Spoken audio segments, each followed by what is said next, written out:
హైదరాబాద్ కంచె గచ్చిబౌలి భూముల్లో ప్రాణభయంతో జింకలు పరుగులు పెడుతున్నట్టు, ఓవైపు పొక్లైన్లతో చదును చేస్తుంటే నెమళ్లు అరుస్తున్నట్టు ఫోటోలు, వీడియోలను సోషల్ మీడియా ఖాతాల్లో చాలా పోస్ట్ చేశారు. అవన్నీ ఫేక్ వీడియోస్. వాటిని చాలా మంది డిలీట్ చేస్తున్నారు. ఇంకా డిలీట్ చేయని పోస్టులపై పోలీసులు దృష్టి పెట్టారు. ప్రకృతి పర్యావరణ విధ్వంసం పేరిట ఏఐ ఆధారిత నకిలీ ఫోటోలు, వీడియోలను కొందరు సృష్టిస్తే వాటిని నిజమని నమ్మి పలువురు ప్రముఖులతో పాటు వేలాది మంది బీఆర్ఎస్ కార్యకర్తలు, చోటా నాయకులు, పర్యావరణ ప్రేమికులు వాటిని వైరల్ చేశారు. దీంతో ఈ వ్యవహారం ఢిల్లీని సైతం తాకింది. అక్కడ కూడా వీటిని రీట్వీట్ చేయడంతో ఈ ఫేక్ ఫోటోలు రాష్ట్ర ప్రభుత్వాన్ని అప్రతిష్ట పాలు చేశాయి. దీంతో ముఖ్యమంత్రి రేవంత్ రెడ్డి ఈ అంశాన్ని సీరియస్ గా తీసుకున్నారు.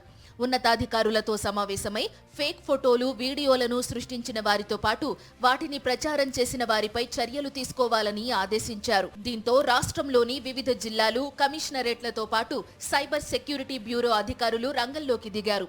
మరోవైపు పలు జిల్లాల్లో స్థానిక కాంగ్రెస్ కార్యకర్తలు ఫేక్ వీడియోలు పోస్టు చేసిన వారిపై తెలంగాణలో పలు పోలీస్ స్టేషన్లలో ఫిర్యాదులు చేశారు.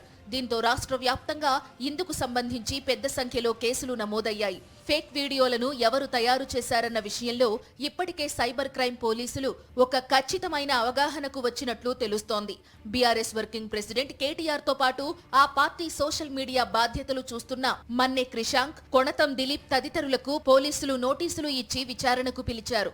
వీరిలో క్రిషాంక్ తనపై నమోదైన 4 ఎఫ్ఐఆర్లను కొట్టివేయాలంటూ కోర్టుకు వెళ్లినప్పటికీ ఆయనకు ఉపశమనం దక్కలేదు. విచారణకు హాజరు కావాలని కోర్టు స్పష్టం చేసింది. దీంతో గచ్చిబౌలి పోలీసుల విచారణకు క్రిషాంక్ హాజరయ్యారు. ఏప్రిల్ 14న తిరిగి విచారణకు రావాలని నోటీసులు ఇచ్చారు. మరోవైపు ఇలాంటి పోస్టులు పెట్టిన కేంద్ర మంత్రి కిషన్ రెడ్డి, రాష్ట్ర మాజీ మంత్రి జగదీష్ రెడ్డి ఇప్పటికే తాము పెట్టిన పోస్టులను డిలీట్ చేశారు. వీరిద్దరూ పోస్టులను డిలీట్ చేసిన తరువాత వేలాది సోషల్ మీడియా ఖాతాల నుంచి ఫేక్ పోస్టులు డిలీట్ అవుతున్నట్లు సైబర్ సెక్యూరిటీ అధికారులు గుర్తించి ప్రభుత్వానికి సమాచారం ఇచ్చారు. అయితే పోస్టులు డిలీట్ చేసినప్పటికీ కొందరిపై కేసులు తప్పవని అంటున్నారు. వేల కేసులు నమోదు చేయడం తమ లక్ష్యం కాదని, కేసులు పెడతామనే హెచ్చరిక ప్రజల్లోకి వెళితే మరోసారి ఇలాంటి ఫేక్ వీడియోలు, ఫోటోలు పోస్టు చేసే ముందు ఆలోచిస్తారని పోలీసులు చెబుతున్నారు.